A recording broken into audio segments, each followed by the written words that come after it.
Hello guys, in this video I'm going to show you how to add different sound effects to your videos in CapCut, but first I wanted to tell you that don't forget to subscribe, because at 100,000 subscribers I'm going to show you my whole YouTube revenue statistics and growth strategy, how you can make money online. So let's jump into it.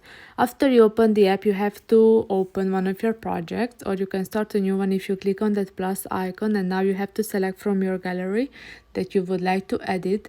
And when you open one of them, then if you click on the audio option, which is the second one on the bottom of the screen, the third option is effects.